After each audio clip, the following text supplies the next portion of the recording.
is the operator. I have a collect call from... Motherfucker, you know who this is. ...who is an inmate in a state prison. To deny charges, hang up now. To accept charges, press 5 now. Who is this? I said you know who this is, you dumb motherfucker, man. I've been trying to call you for 3.5 hours. Where the fuck you been, man? Yo, Bizarro Steph? Yeah, motherfucker. Yo, I'm locked up, man. They got me locked up in Tucson. What the hell are you doing in Tucson? Man, they kicked me off that bullshit-ass plane, man. What are you calling me for? Look, motherfucker, I told you they kicked me off the motherfucking plane. All right? I'm trying to catch this Greyhound out to Cleveland for the next game. They got me fucked up out here. I mean, what? What you want to do? Now, hey, motherfucker. Hey, look here, man. I'm looking for a bologna sandwich, motherfucker. Say what? Say what you want. What you... Hey, motherfucker. No. Who's this? This is G. Monetti, man. Hey, look here, man. I heard you was talking all that old bullshit on the phone, Monetti. You got this little ugly motherfucker Rapaport. Hey, man, get off my motherfucker on my dick. Motherfucker, I need to get bailed out. One of y'all motherfuckers need to send me $2,100 money order to get me the fuck out of jail. I was on the plane playing a little CeeLo, Coach Curry trying all that old bullshit. I said, look, motherfucker, I ain't no clipboard, motherfucker. You know what I mean? You want to try some of that karate shit with me? We can land this motherfucker. So they landed the motherfucker, said, Steph, you got to get off the plane. I said, well, motherfucker, ain't no thing. So I made me a link. Hold the fuck up. How the fuck you get locked down? Look, I told you I was in Tucson. I pulled over, got me a couple of beers, rented me a motherfucking town car, a Lincoln town car. I had a tail light, was out. Cops pulled me over. I said, look, motherfucker, you know who I am. I got to get to Cleveland for shoot around or they're going to find me. Ain't the first time they find me, but I don't like paying that shit. You know what I mean? I got out the car, tried to get this motherfucker game-worn kicked.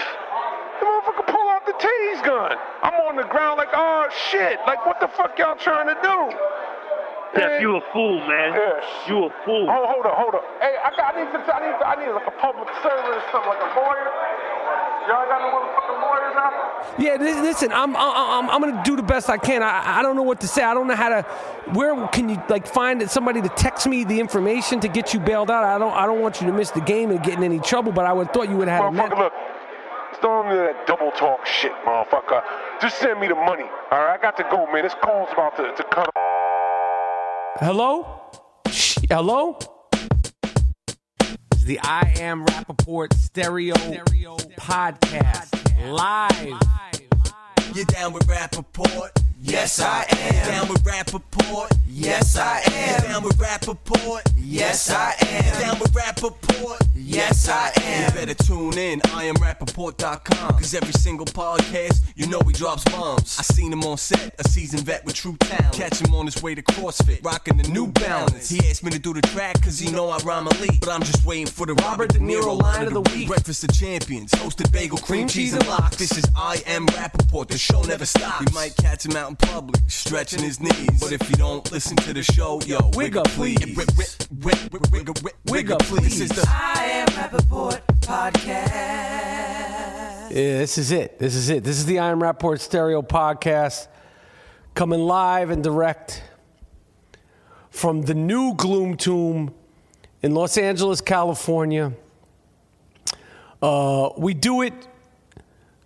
My name is Michael Rapaport. They call me the Gringo Man Dingo. Some people just call me Dingo. Some people call me White Mike.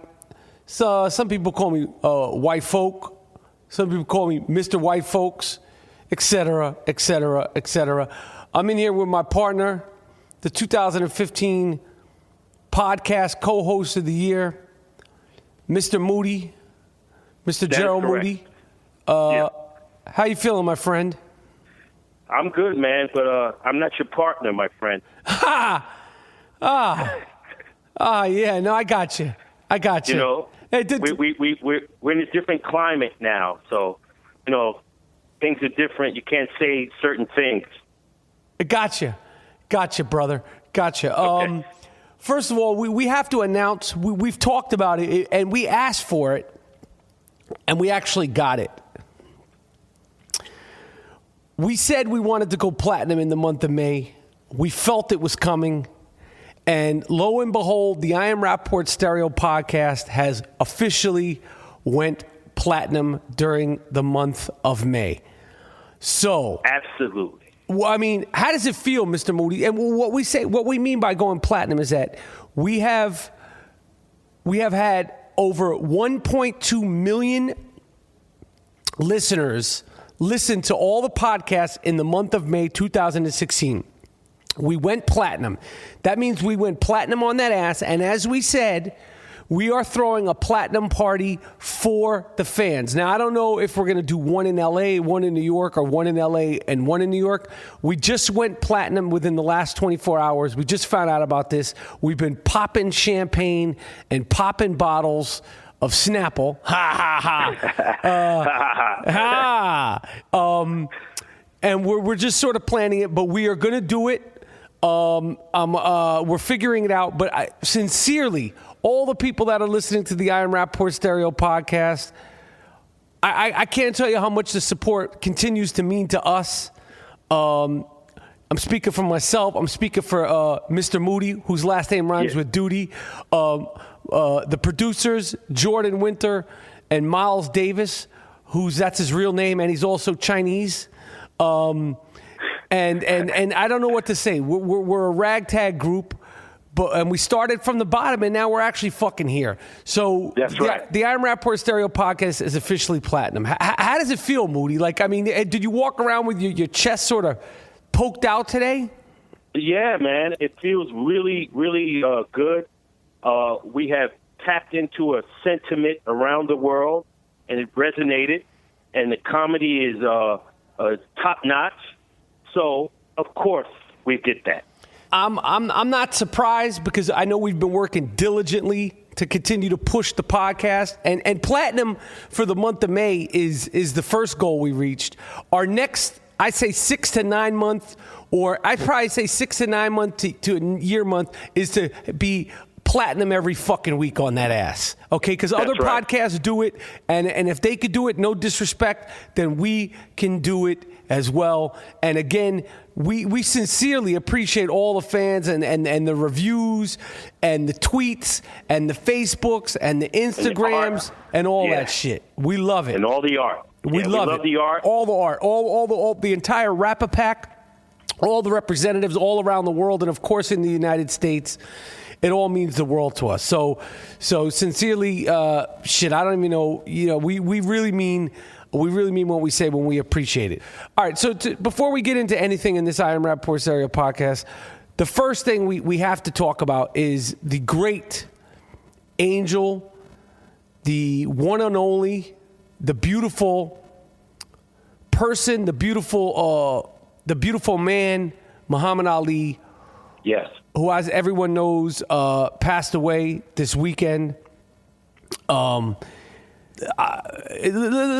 start in on this.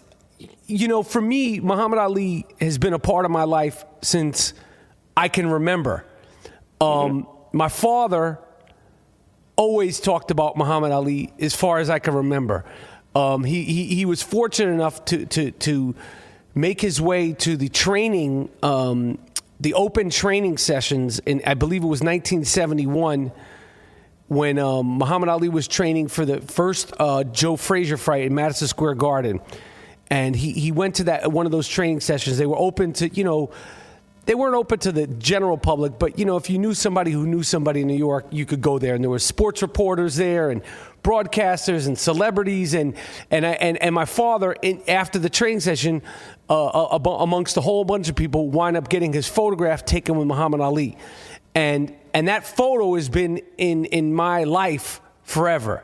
And anybody in the 60s and the 70s, I was born in 1970, Muhammad Ali he just was a fixture. And that dude. He wasn't even that. He was beyond. There's not even enough adjectives to describe how important and influential he was. But my father has this photo with Ali, Disco Dave Rapaport, and then I would watch the fights on ABC, and he took me to the pay-per-view fights. My father, I remember, took me to see one of Ali's last fights, brutal fight versus Larry Holmes at Radio City Music Hall. And I remember being at that fight, you know, and I always remember when that Sports Illustrated cover came out with Ali with the mustache. And I was like, it just looked weird to me, and it didn't look like him. He was a little bit overweight. And even as a kid, I always felt like, wow, he didn't look like himself. And during that Muhammad Ali fight with Larry Holmes, at the end of the fight, when you know, I knew it was over, my father started walking me out before they stopped it. My father hated seeing Muhammad Ali get beat up. And I remember, you know, crying as he walked me out. Like it was as if Superman, like my biggest hero, like was defeated. And my father was like, we got to go. I was like, I don't want to go. And I remember walking up the alley with him holding my hand, ushering me out of the building to get out of there early during that fight.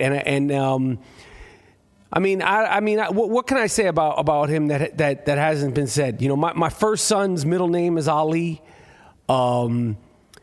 He inspired, forget the athletes, just people and hip hop and just, I think, people in general to be more comfortable speaking their mind.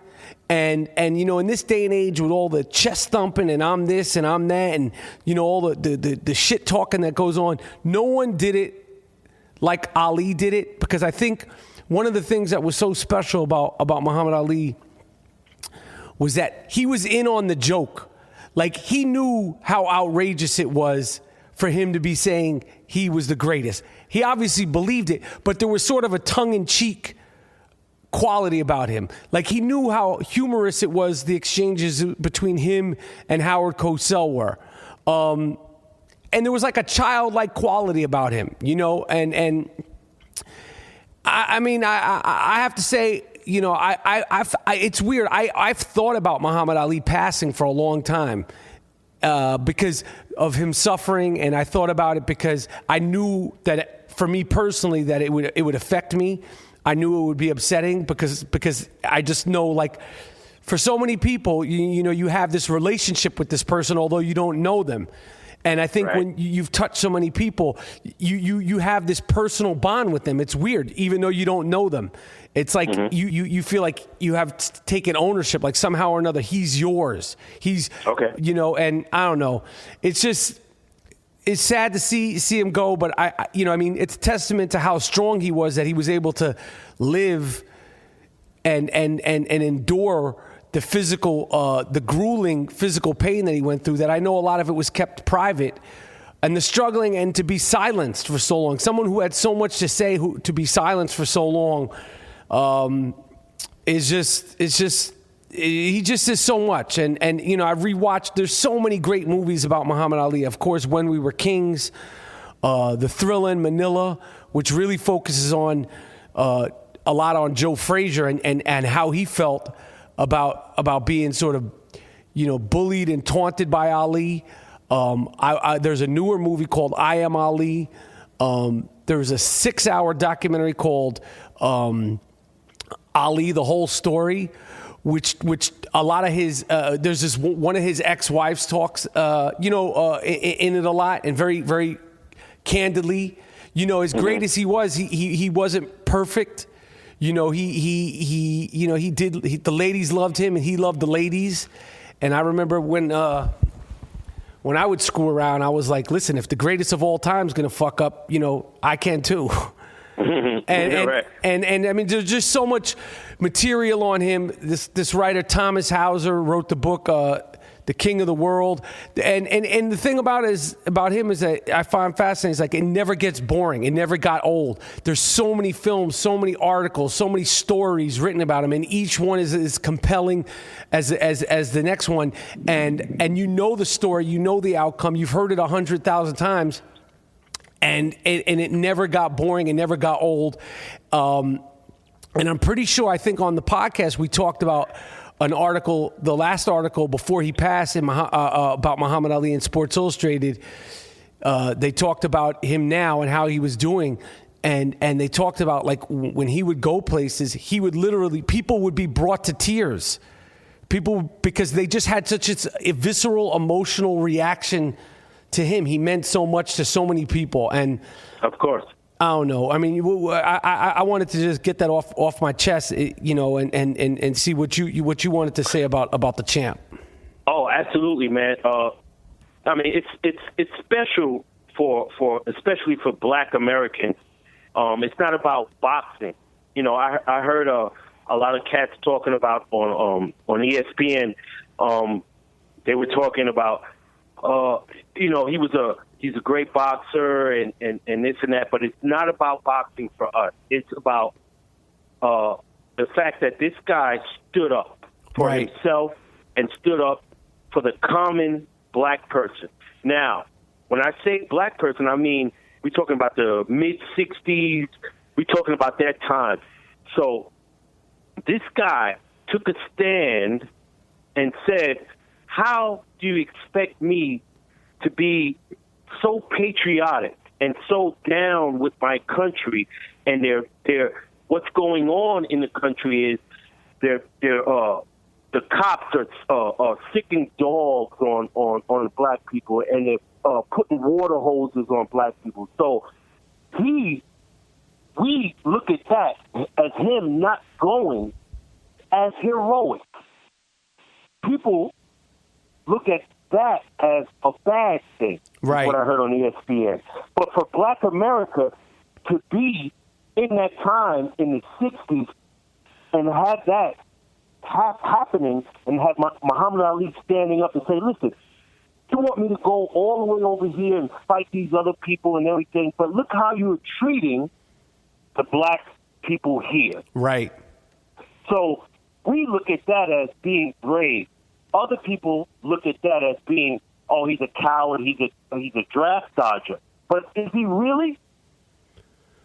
He isn't. And he wasn't the only one. It's like, listen, I totally, I hear you. I hear you. I mean, and I think about like in the 60s, imagine if Steph Curry or LeBron James was as outspoken as he is now, people would trip out. Imagine this in the 60s. And you got to remember, it's like boxing is in the toilets right now. But at the time, being the heavyweight champion of the world was the most heralded thing to be in sports. Of all of the heavyweight champion was like the president. If you were the heavyweight champion, it was the biggest fucking deal. Boxing was a mainstream sport. Now it's like a shithole, but back then it was a mainstream sport. And this is the heavyweight champion of the world doing this at a time when race relations were horrible. So it made no sense for you to be so patriotic. And look how they doing us here. Right. So for a guy to forego his career and forego all the money, that shows you what type of person he is. It ain't about boxing. It ain't about sports. Yeah, he's beyond that. He's beyond that. It's that having the courage to stand up and say, listen, you treating us like crap, and you want us to go over there and fight. No, we're not going to do it. Right. And I see that as heroic and brave. Yeah, I agree. I mean, it's just he was a magical person, a one of a kind, and I mean, like I said, everything's been said about him. I know everybody has their personal feelings and relationship to this person, and everything is well deserved. And it was a sad day. But, as well as he was dealing with that health stuff, I'm sure he's resting in peace. And, this is I don't know what the fuck is going on. 2016 has been devastating. So many people.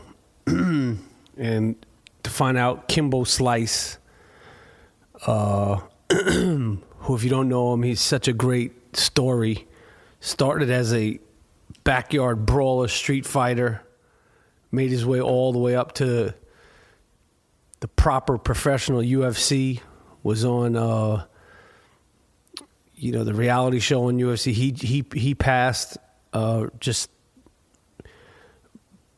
was announced just a couple hours ago. So I mean we talked about him on the show here. We talked about him we made jokes about him being like our roving reporter or him being a TMZ reporter. And, I never got to meet him. I said I wanted to meet him. I never, ever got to meet him. I always was fascinated by his story. He just seemed like he was such a interesting dude. And I know he sort of portrayed this character of Kimbo Slice.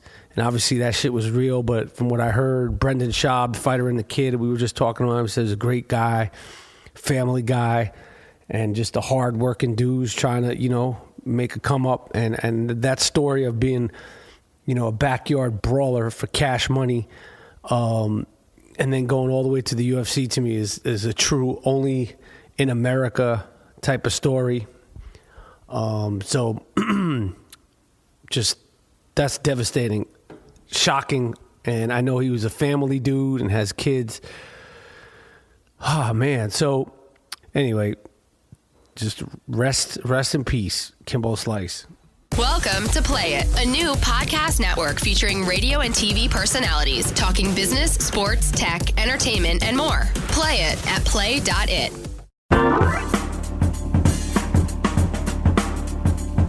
All right, Monetti, there's a guy in the Bronx, in your neck of the woods, that I want to talk about. Okay. I'm probably not pronouncing his name right, but he deserves all the respect in the world. I think it's Mamadou Diallo.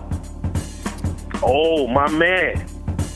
This guy is accused of murder after killing a guy trying to rape his wife. Right. This gentleman, this hero in the Bronx, got a phone call from his wife saying, this guy tried to rape me. He's leaving. And he ran home. Yeah. He got himself a nice tire jack. He caught this cocksucker. He what? He's a cab driver, so the tire iron is in the trunk. Oh, yeah, the tire iron ain't nothing. And he went in the trunk. He went in the trunk. Tire iron. He caught this cocksucker and killed this motherfucker. Yeah, beat his ass in the elevator. This guy was in the stairwell of his building with his shirt off, sweating like a dog, like a fucking animal, and the woman's husband caught him and killed this fucking guy. Now, listen, I'm not celebrating this kinds of violence and death. Obviously, somebody's life was lost, but it's like when you're put in that kind of situation, you always wish, like if somebody did something to my daughter, what would I do? If somebody did something to my kids or my mom or my father or my loved ones, what would you do? Well, this gentleman, he did it. And now he's fighting for his life on chasing on a manslaughter rap. He deserves a fucking statue, this guy. He's going to be exonerated, and everybody can sympathize. When your wife or your daughter or your family member is getting attacked, and Money hit his wife with a chair and ripped her clothes off. So she managed to fight this cat. These are brave people. She managed to fight this cat, and then she got him off, and she called her man, and Money had the tire iron in the trunk, and came to the door and saw this dude with no shirt. No charges. This is what you're supposed to do as a man. Yes. If anybody attacks your wife or your daughter, you whoop their ass, and he died as a result. So what? Right. What were we going to do? Lock him up and keep him in prison for the rest of his life? Or maybe he gets in jail for 5 years, comes back out and rapes somebody else. I want this guy to get a fucking statue in the Bronx, like a life-size statue. Maybe fuck a life-size statue. He should get like a 30-foot statue right in the Bronx. And I would also like you to try to track him down. And we offer to take this gentleman out for a meal and maybe I don't know, like a day off from work. What do you think? Yeah, hell yeah. Give him some African food, man. Just have 2 days off.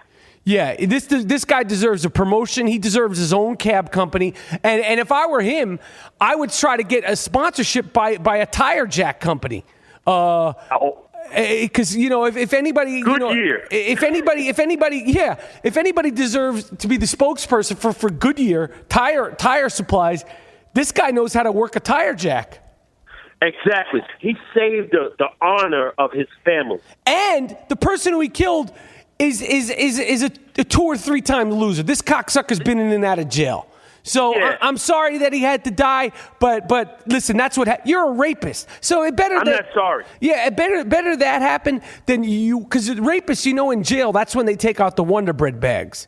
That's when the guys take out the Wonder Bread bags. And if you don't know what I'm saying, if you want to know how they practice safe sex in the prisons, there's no condoms. They use Wonder Bread bags. Absolutely. So let me ask you a question, Moody. So it comes out now that Odell Beckham, the great New York City Giants wide receiver, Odell Beckham, ODB, that's what they call him, has had 2 of the best first seasons as an NFL wide receiver, is dating Khloe Kardashian. Oh, shit. Word? I'm nervous about this fucking guy. I don't know if you know this, but every single man, every single athlete, these are just the athletes that has dealt with these girls, as soon as they're finished with them, their career went down the toilets. Do the math. Do the knowledge. I'm not saying fact check, but I'm not saying not fact check. Reggie Bush, he had Kim Kardashian, and then his career went away. Miles Austin, he had Kim Kardashian, huh? Out of the league. Chris Humphries, I mean, he's fighting for his life in the league, but even though he's made himself into a good role player in the NBA, he's ridiculed everywhere he goes. Lamar Odom, we don't need to speak on that. Rashad McCants ended his career. Derek Ward ended his career. Matt Kemp got traded, got injured, all that. James Harden, fucking look what happened to the Houston Rockets this year. The chick Kendall, she dated some guy, Julian Brooks. He's done. Jordan Clarkson's dating one of them now from the Lakers. God only knows where he'll end up. ODB, do yourself a favor. End this shit now while you have 2 strong knees, strong ankles are working, your mind is right, your hair, as obnoxious as I think it is, it's all part of the package. This is what you call a groupie. You must know at least 2 or 3 people, ODB, that have been with your now girlfriend. I'm telling you, you live in New York City. You're a star receiver in New York City for the New York Giants. There's beautiful women all over the place. I'm just saying, watch your step. Watch your step, my friend. Be careful. Be very, very, very careful. But listen to what she said. Her quotation is, after the divorce is over, she's going to go around and fuck everybody. She said she's going to drink and fuck everybody. But I'm saying, like... She said that? Yo, yeah, that's a quotation. Seacrest sets all this shit up. He's getting ready for the new season. You need new black blood. Because she's already cuckoo for Coco Cock. Say it again. So who's the big fish right now? It's Odell, right? I'm starting to think my man fucking Seacrest might be a blood, yo. Like what do you mean? Like a gangbanger? I think Seacrest has gang ties, man.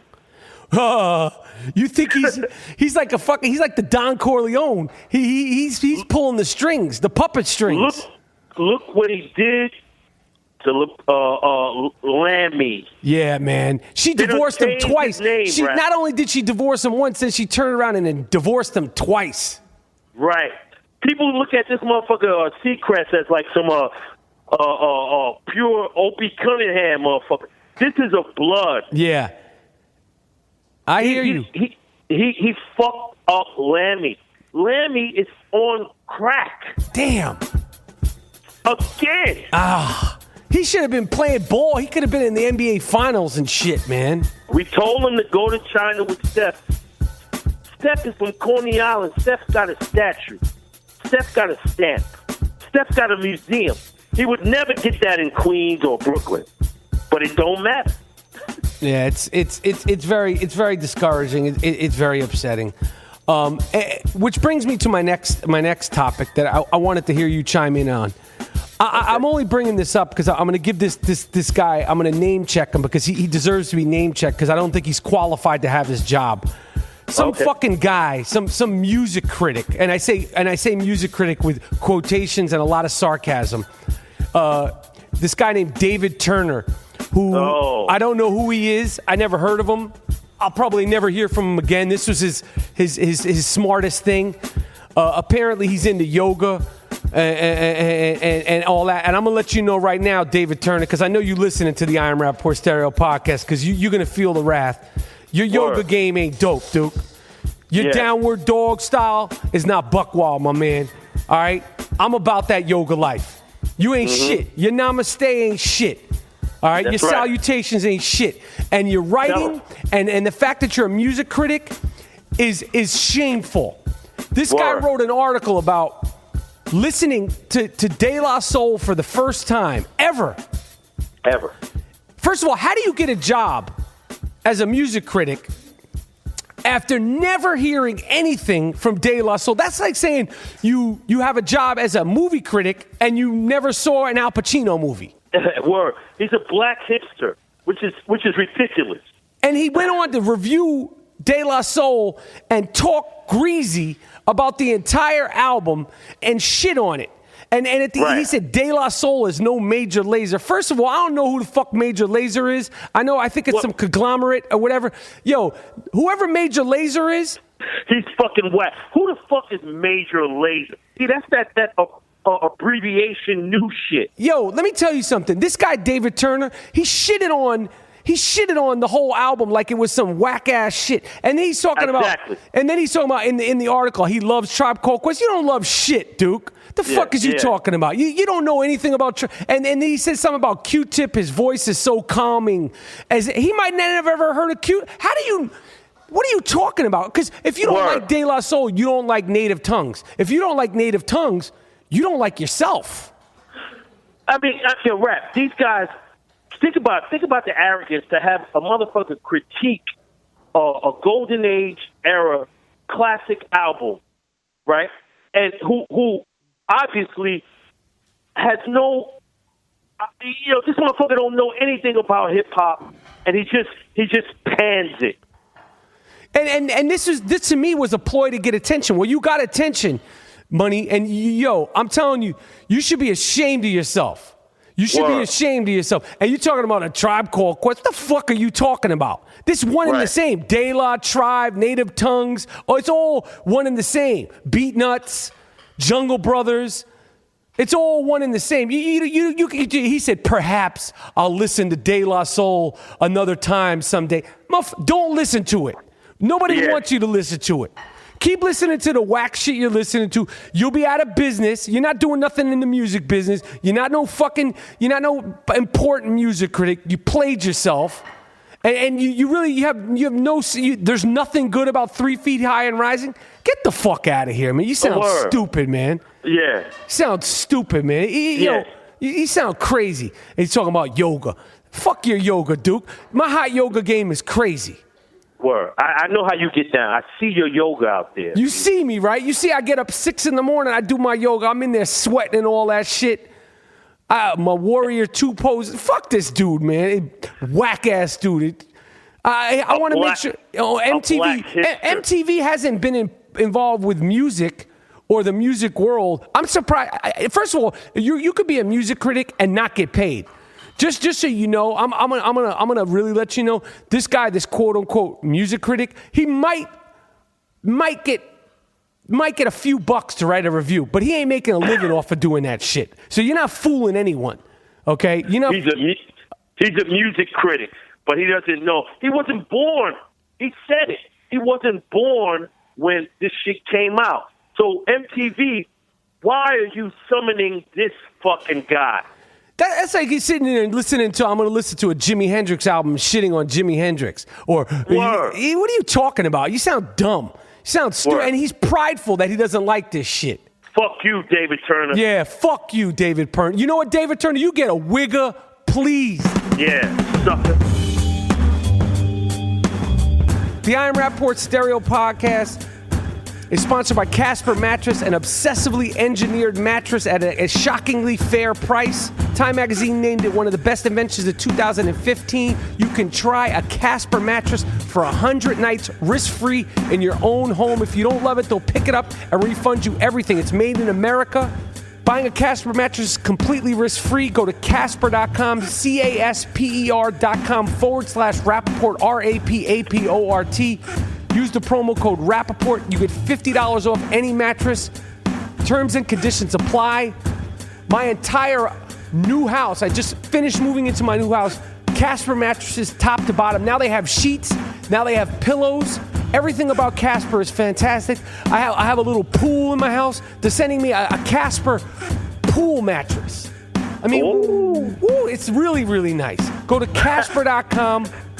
You want to sleep good. You want to sleep comfortably. Guaranteed at Casper.com. And if you don't like it, they'll pick it up and donate the mattress or recycle it to somebody else who appreciates a great night's sleep. Yo, I have one story, man. I have a story. I got one of the greatest teachers, man. A lot of motherfuckers don't think this is a great teacher, but I think she is. That Houston teacher that was having relations with a male student, 13-year-old student. Yes. Daily. Yeah, shit.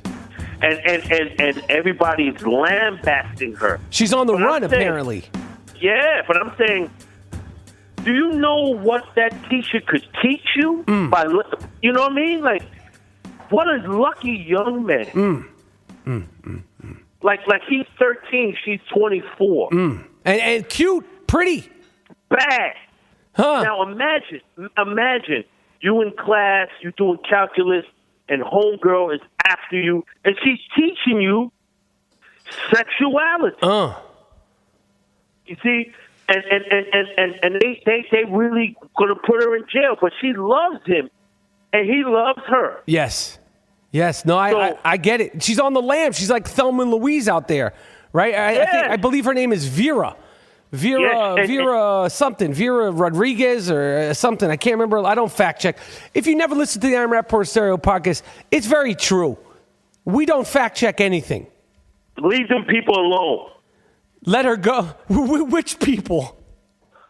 The 13-year-old, because he didn't say it was abuse. He's freaking off. Man, do you know what I would... Woo! Again, Moody, you never were propositioned by any teachers growing up? Never? I would have been married to her already. You know that. Okay. I would have proposed to her as soon as she said, "Come to my house." Yes, I get it. I understand. You know, the gentleman who received the first penis transplant, he left the hospital, so I wanted to just salute him. Thomas Manning, he left the Massachusetts hospital 3 weeks after a grueling 15 surgery. You know where he lives? Where? In Halifax, Canada, where my brother lives. The great Professor Rapaport, Professor Eric Rapaport, is a teacher at the university in Halifax. This gentleman lives in Halifax too. I would love to take this man out to dinner and congratulate him and wish him a healthy, happy life. Obviously, this wasn't just a penis transplant for shits and giggles. This guy dealt with cancer, so he's a miracle that he's alive. And I would love, you have an open invitation. Anytime, any place, I'd love to take you for a steak meal. I'm glad you're healthy. I'm glad you got a new loaf and a new lease on life. And in this case, it's a new loaf on life. Huh. The word. You know what I'm saying? You see how I did that there? I like that. You got to give this guy props for really taking the bull by the horn and shit, man, and really getting a loaf and doing what he got to do, man. Yeah. I'm glad he's healthy, and I'm glad the surgery went good. This brings me to one of the new segments we wanted to open up this episode of the Iron Rapaport Stereo Podcast. It's called White People Who Make White People Look Bad. and we don't have theme music for this yet, but I have a feeling this is going to be a worldwide segment and a worldwide phenomenon. It's called White People That Make White People Look Bad. So last week, this dumb fuck in Staten Island, I mean, this poor bastard wanted to commit suicide. And you know how he tried to do it, this fucking asshole? Right. He tried to blow himself up with fireworks. See, this is a white person that makes all white people look bad. You're making us all look bad. You look fucking nuts, my man. Okay, and he seriously injured himself, but now this poor prick has to live with the fact that he's the first person ever to be named White People That Make White People Look Bad. And he mutilated his face. I think he stuck an M80 in his mouth, and he had a couple in his hand. He's trying to kill himself. You got to be a real asshole if that's the way you're trying to kill yourself. I mean, all you did, I mean, just the pain that this guy is suffering through now is just terrible. So he's the first person. Congratulations on that. Another example of a white person that makes white people look bad is a guy, I have to say, I wanted to hear this with you. Now, I've talked about having to use the bathroom in public, and I would never, ever do this. But I've admitted that there's been moments in my life as an adult male that I've had to sneak a steamer in public. Now, no one's ever seen me. I have this down to a science. I have copywritten my 3-point protection plan when you're doing this, which is basically minimizing the chances of ever getting caught. But a drunken dude in Ohio, he was in some food chain and walking around. He was obviously drunk, talking to himself, talking shit, talking greasy. And he went to the checkout line with his speech, slurring, smelling like alcohol. And at the checkout line, this animal took a shit.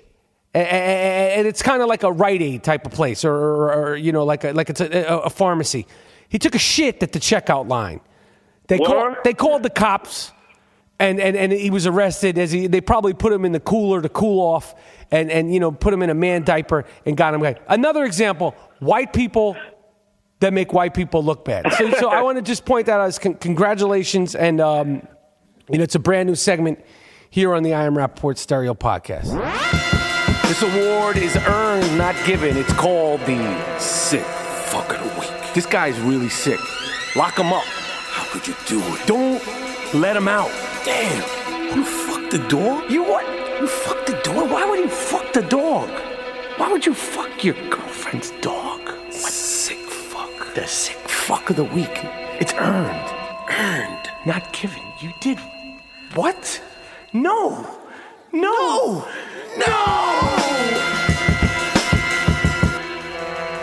Whew. I got some shit, Rap. You got a sick fuck of the week? Crazy shit. This Okay. is unusual. A guy gave up his life to live as a fucking goat. What are you talking about? He gave up his life? Yeah, he saw a dog in the street, right? And the dog seemed so happy and careless. It inspired him. So he got a $1 million grant to study goat psychology. He had prosthetics made, he had a fake stomach made, and an outfit, and he was roaming the countryside with goats. And they gave this asshole $1 million? Yeah. Well, then we have to question, he might not be the sick fuck of the week. He might be the smart fuck of the week. No, he ain't smart because he went through with the goat shit. He's supposed to take that money and kick off. And just bounce. The goats. Oh, all right. I could get that. What about these dudes? Speaking of sick fucks of the week, there's a documentary on an entire group of people, men and women, that they call themselves the secret, the human pups. And there's a real documentary coming out called The Secret Life, as if this is a secret. This shouldn't be a secret. I'm glad they're making a documentary. First of all, these fucks in this documentary, they should all be put on a list and red flagged, okay? Because you need to watch out for people like this. These people, they want to live their lives as dogs. They puppy have play. Huh? It's called puppy play. Yeah, no, it's called the sick fuck of the week. Okay, there's something called the BDSM community, and it's exploded, and of course the internet is where these people, these like-minded people, reach out to each other and they find each other and they dress up like dogs. And they have leather, outfits and costumes, and they're different kind of dogs. Now, you know what you do with these assholes? Put them around some real dogs that ain't about that silly shit. Let them get bit in the ass a couple of times, and that'll take you out of wanting to be a puppy. You're not a puppy, all right? Freak show. You're not a dog with your leather mask and you got your rubber bone in your mouth. That's not dog, okay? Yeah. You're a freak, okay? One of these guys was crowned Mr. Puppy UK. Yeah, right. Like they be on that shit. It's usually a gay relationship. The handler and the guy dressed as a puppy are usually in a relationship. This is some sick shit. This is where we going now. Yeah, and they're celebrated, and they get a movie written about them and a movie told about them. Now, the real sick fucks of the week. This was disturbing. Now we're not like big time animal people here. I love dogs. I love cats. I support anybody that supports and takes care of animals. I said I love cats. I don't love cats, but my mom is a cat person. I actually don't trust those little fucks at all. I'm scared of cats, but I don't want anybody abusing cats. And sicker than abusing a cat, these 3 teenage girls, and again, I don't know what it is about Florida. These 3 teenage girls in Florida, and you know what? They're young, so what though? This is sick, and these are probably the youngest sick fucks of the week. They videotaped themselves taking their pet bunny, their bunny rabbit, and throwing it against the wall. Damn. You're a sick fuck. Okay, I don't care that you're 13 and 14. They were giggling and laughing and then posted the video as the bunny was trying to escape. They threw a little helpless rabbit against the wall over and over and over. Jesus. Horrible. Terrible. So that's the sick fuck of the set. It's like things are getting so crazy that we're at 3 sick fucks of the week in 1 week. I mean, I believe that's a record, or I think we tied the record. But it's just terrible. And when we talked about the gentleman with the penis, the loaf transplant, we didn't salute him and say all loafs matter. Word. But I wanted to bring all loafs matter up again because first of all, during the NBA Finals, there's been a lot of loafing around. Of course, Draymond Green kicked Steven Adams. I know it was on purpose, Draymond. I'm glad you guys won the series. I didn't think that was necessary. Steven Adams, of course, comes from a father who spawned how many kids? 19 kids? Yeah. So basically what you did, Draymond, is you're jeopardizing the balls of a great coxman. Steven Adams is obviously going to turn himself into a great coxman. He's from a lineage of great coxmen. His father is a world-class coxman. What the fuck? What is that, Wheezy? Wheezy! Sit down. My dog Wheezy. He's out of his mind. He's been moving. I had to put him in the doggy hospital the doggy daycare. He's all whacked out of his tree. Doesn't know what the fuck's going on. I have fucking Wait. no good. Wait. Hold, I'm not done here. I'm not done with the loafs, my friend. You can't jump ship on the loafs. I want to give these people the respect they deserve. Sorry, it's okay. So Draymond, I'm glad that you guys are kicking the Cavaliers' ass, but I know what you did with Steven Adams, and it's not cool to kick any man in the dick. What's the first name of this guy? Villanova? What the fuck is his name on the Cavaliers? Fucking Deli. I call him Deli. Dellavedova. He smacked Iguodala point blank in the loaf after game 1. During game 1. Point blank, it was seen, and thank God the referees made the right decision because Iguodala gestured like he was going to hit him, and Dellavedova, you fuck, I don't care if it's the NBA Finals. I don't care if it's a heavyweight fight. If you hit a man in the balls, I don't care if it's in competition. If it's accidental, you apologize. You don't just stand there and be all smug and be like, I don't apologize. No, that means you either did it on purpose or you liked it. Okay, or you liked it. So he didn't apologize. The refs didn't give Iguodala a technical. I think they actually gave Dellavedova a flagrant one, as they should have. They should have tossed him out of the game and suspended him because he didn't apologize, because then it makes it seem like you might have did it on purpose. Okay, you're not a tough-nosed, hard-nosed competitor for not apologizing for hitting Iguodala in the balls. That's true. That's not fresh. So all Loafs Matter. Shit. What happened? That's sucker shit. Yeah, that's sucker shit. You could apologize and still be a tough competitor. Okay? Yeah. And then this gentleman who plays baseball, we're not big baseball people here, but this poor guy, the Orioles catcher, I believe his name is Caleb Joseph. I heard about this. He got hit in the balls, and he's been put on the DH, and he needs to get surgery. This is not funny. All Loafs Matter.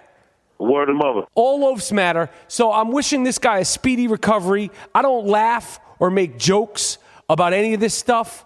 I don't think it's funny. I don't think people cutting dicks is funny.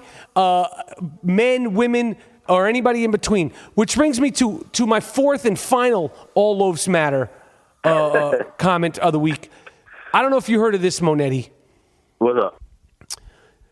A Russian man chopped his friend. That's his friend. They were drunk. Of course, there's always alcohol involved. These guys were drunk. They were on a drinking binge. And then somehow or another they had a dick competition. They wanted to see who had the bigger package. Jeez, and is that really his friend? Yeah, I don't know what kind of friends this is, but after the one guy realized that the other guy was packing more heat than him, he took a fucking axe and chopped his dick off. This is real. All Loafs Matter. And they're only giving him 8 years in jail if he's convicted. No. He should be stoned to death. No, that's not okay. Okay, that's not okay. Now, there was a lot of alcohol involved. I don't know where your mind goes to when you're drunk. I'm not a big drinker, but I don't want to be hanging around anybody that were the potential for them to take an axe and cut this dick off would ever come up. But also, you have to ask yourself, why is the dicks out? We just drinking, watching the game. Why are your dicks out? Right. How is that? These are not 20-year-old guys. These are 52-year-old guy and a 47-year-old guy. But the sad thing is that one man lost his loaf. And again, I just want to say it. All Loafs Matter. I mean, they do. All Loafs Matter. Welcome to Play It, a new podcast network featuring radio and TV personalities talking business, sports, tech, entertainment, and more. Play it at play.it.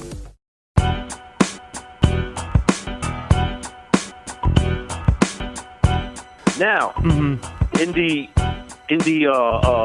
legal category, we have a no good judge. Oh man, what happened now?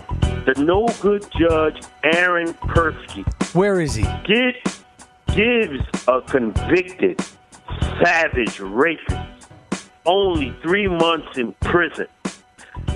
Think about that. This guy raped an unconscious woman, and the barbarian, unfair, so-called judge said that prison, he's been convicted, he said that prison will have a severe impact on him.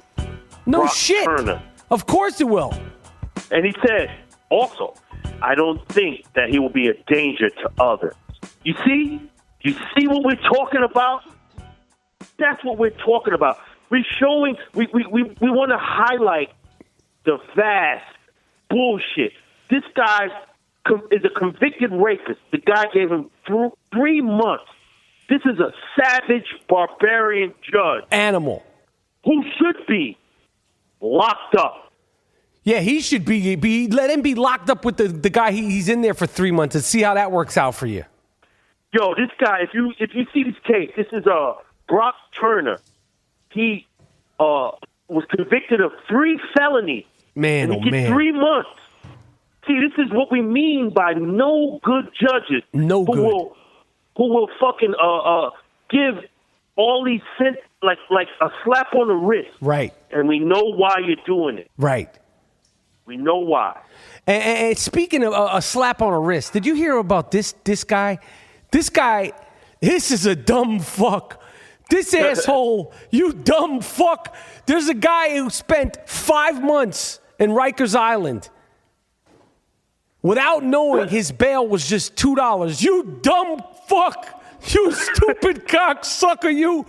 This prick spent 5 months on the island. The island where nobody's smiling. He was acquitted of bail jumping in a Supreme Court. He had been held on $25,000. He could have got out for $2, but I don't know if this asshole couldn't read or he should sue his lawyers, do something, because this asshole spent 5 months on the island, Rikers Island, where shit is not sweet. Like Coogee Rap said, you won't be smiling on Rikers Island. Yeah, and you know what? That critic that we talked about earlier, he needs to listen to some cool G-Rap. Word. And try to talk greasy about G-Rap and Polo. And see if some of these old cats don't come out of the woodworks. He might get stepped to by De La Soul. De La Soul's, yo, think what you want to think with the Daisy Age and all that shit. Trust me, the De La Soul dudes get busy.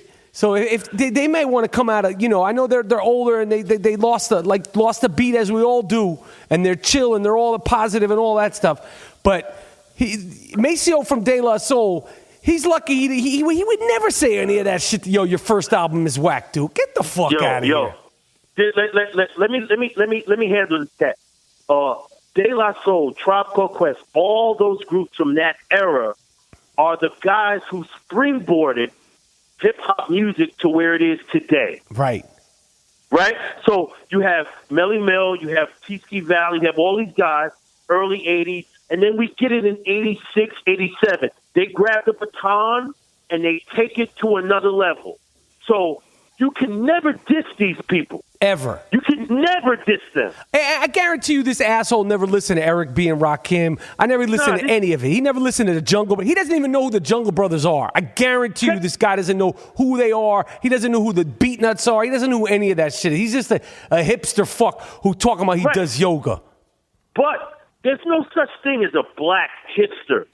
Motherfucker, you don't got the money to have that. Right. Motherfucker, it's ethnic cleansing. They come into your neighborhood, that's it, without the violence. You a black hipster. Get the fuck out of here, yo. Audible.com is offering our listeners a free 30-day trial membership and a free audiobook. Just go to audible.com/Rapaport, AUDIBLE, and browse over 180,000 audio programs. Download a title for free and start listening. It's that easy. Go to audible.com/Rapaport. They got all sorts of content, free apps for the iPhone, iPad, Android, and Windows Phone. Download and listen on an iOS device, Android, Kindle Fire, Windows Phone, and over 500 MP3 players. Unlike streaming or rental services, with Audible, you own your books. I just downloaded a book by Chuck Klosterman, Sex, Drugs, and Cocoa Puffs. Get a free 30-day trial and a free audiobook at www.audible.com/Rapaport. I love this app. Reading is important. You got to keep your mind fresh. I'm on this fucking phone enough. Okay? Yes. Get off the phone. Get off the computer. Put the remote control down and read a book, everybody. We got to keep the minds healthy. We got to keep the minds fresh. Bill Cosby is going to prison. You think he's going to go to prison, or you think he's going to pass before he goes to prison? No. He's going to jail, and you're going to see the perp walk. You're going to see everything, and then he's going to, unfortunately, pass in prison. Well, if he did all that foul shit, he's got what... That's what it is. That's what's happening. Homegirl got an audio tape of money on some grimy shit. Yeah. It's no good. It's no good. No good. So that's what's going to happen, and then that's it. All right, Monetti, let's get into this NBA Finals because you sent me a text this weekend, and I didn't bring anything up. I wanted to save it for the podcast. You told me on the text, fuck Golden State. I'm rocking with LeBron, yo. That was the exact text. Fuck. Now, I know you love Golden State, and I know you love Steph and all them. You actually hit me to Steph his freshman year at Davidson. So you told me about him. I remember when he was still at Davidson. You were like, yo, Del Curry got a son who's playing at Davidson, and he's ill. So I know you're a fan, but you mean to tell me, because this is like, this was a shocker to me. I didn't even respond. Fuck Gold. You actually said, fuck GSW, I'm rocking with LeBron. How do you feel now, asshole, that you're down 2-0? Listen, man, if you remember Doc and Moses and all that other shit back in the 80s, the home team always wins the first 2 games. The third game is the most important game. So if LeBron loses and that team loses the next game, Cleveland, it's a wrap. No shit. You think you're saying something that's like, you're just like a groundbreaking theory here? No shit. No, if they're down 3-1, it's a wrap. No, check it. But me and you play ball. We understand the playoff. You got to win. The first 2 games are always going to go to the home team. You're lucky to split. Right. This game is the most important game. So if LeBron gets that, then it's a series. Well, obviously, listen, I'm not putting anything past the Cleveland Cavaliers. No. Because they could obviously tie this shit up very fast, just as fast as they got down 0-2. But the way those first 2 games looked, it don't look that good. Okay? Nah. Fuck that, man. Well, nah, what? Don't understand basketball, dude. What do you... I don't understand it. I fucking understand. I don't even think you're watching the games out there in the fucking Bronx. No, check it. A lot of motherfuckers don't understand basketball. Of course, Doc and Moses always went down at 2. It's part of the fucking game, man. Right. It's part of the drama of basketball. We're going to see these motherfuckers when they come to Cleveland. And I guarantee you they're going to tie this shit up. And, it's going 7. You're bugging, man. All right, here, you want to make a little wager? You want to make a little, because didn't we make a bet at one point where you and me, one of us had to scream on the subway? I lost the bet, and I had to go on the subway. Now, you're a lot shyer than I am. No. No, I'm not, brother. Okay. So the bet is this: I got Golden. Like that. I got Golden State. You got the Cleveland Cavaliers. The asshole who loses needs to get on the 4 train and say the Iron Rapaport Stereo Podcast is about that life. The Iron Rapaport Stereo Podcast is about that life at a very audible, high level voice ratio. Agree? I agree. I'm with it. I got Cleveland to win it. And if you don't, you got to go on the 4 train with me videotaping, and you're going to say the Iron Rapaport Stereo Rapaport Podcast is about that life. Loud as fuck. Okay. You heard about that Idaho football players that raped this retarded black kid with a fucking hanger. Yo, that goes in the sick fuck of the week. Sick fuck, man. Again, sorry to break it out of order. Again, cue the music. This award is earned, not given. It's called... Actually, you know what? Some of these sick fucks, they don't even get the theme song. Really cut the music.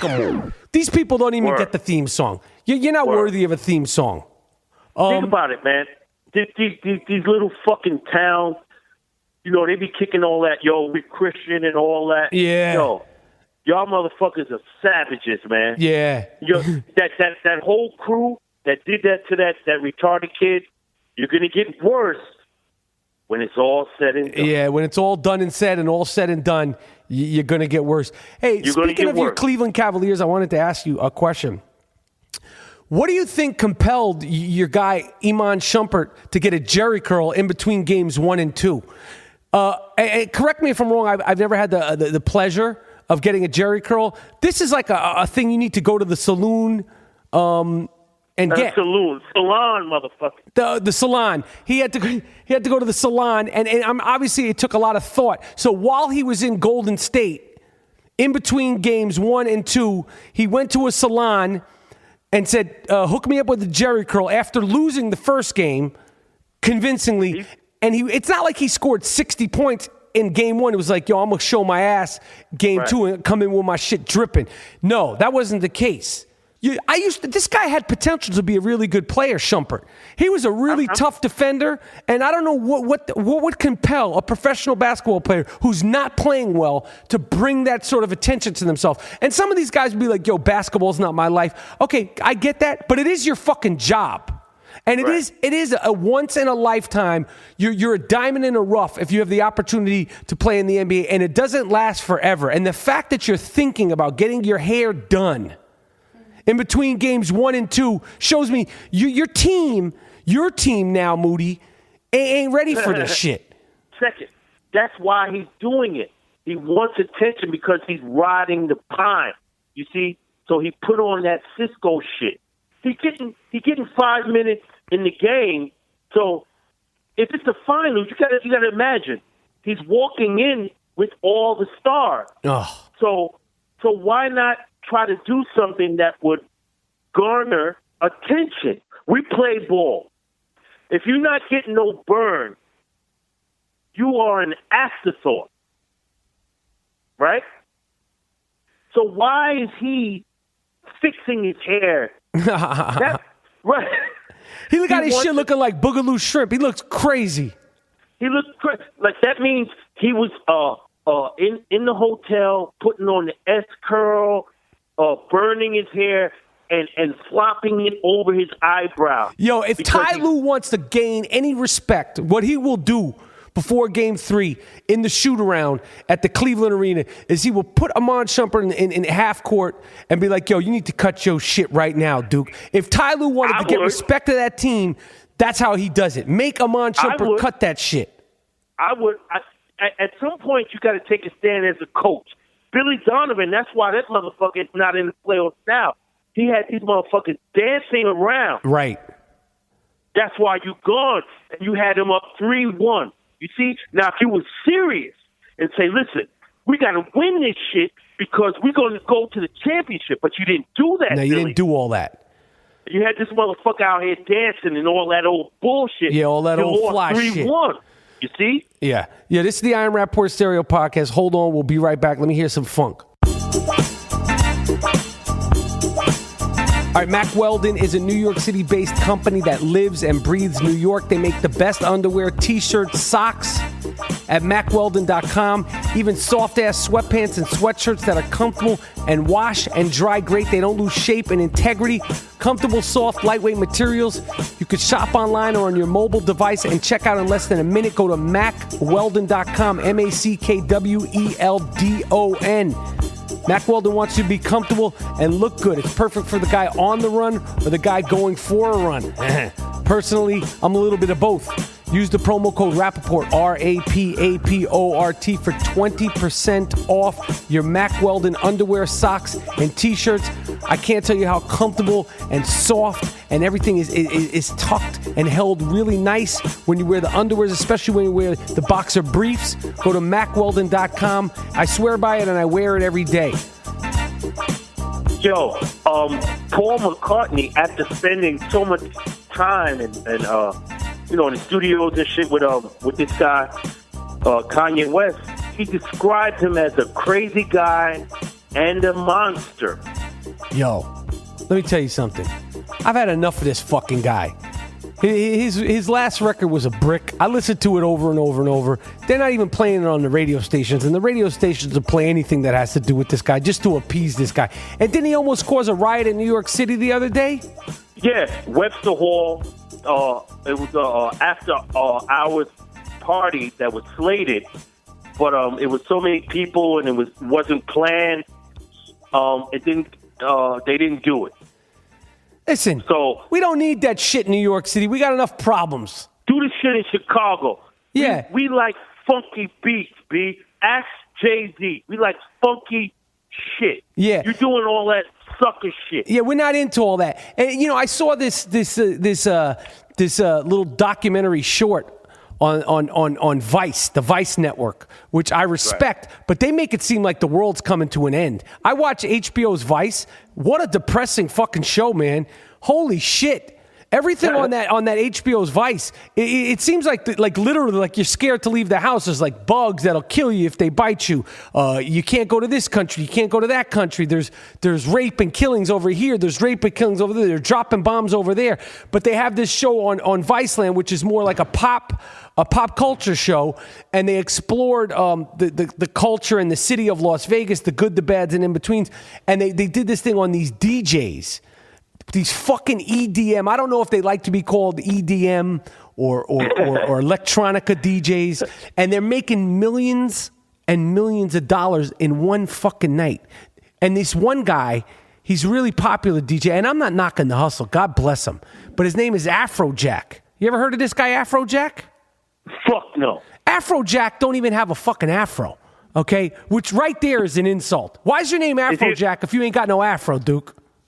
Is he a white guy? I don't know if he was white or something. He looked like he might have been Portuguese. I don't know where the fuck he was from. It's called cultural appropriation, my friend. Okay, but these DJs, they don't even look like they give a shit about the music, the abusive. It's like a mind assault, this music they play. And these people come from all over the country and all over the world to listen to this shit. And they get paid millions and millions. I want my kids to drop out of school, learn this fucking EDM hardware, and become EDM DJs. Fuck college. All you need to do is be half decent looking. You put yourself on a poster, and the next thing you know, you're making $1 million a night to play smut. Mind smut. That's what I call it. Yo, that's what we're going to do. Me and you are going to be EDM DJs. Yo, if anybody wants to sponsor me and Monetti as EDM DJs, just give us a month to learn the software. And the next thing you know, we'll be at Vegas. I'll wear a bikini. I don't give a shit. I'll wear a banana hammock. Me and Moody we'll be called the Banana Hammock Brothers. Because I'm telling you right now, you can't just go out there in the soft-ass I Am Rapaport Stereo Podcast t-shirt. You got to get your freak on. But if they're paying you $500,000 a night to play this mind smut, I'll do it.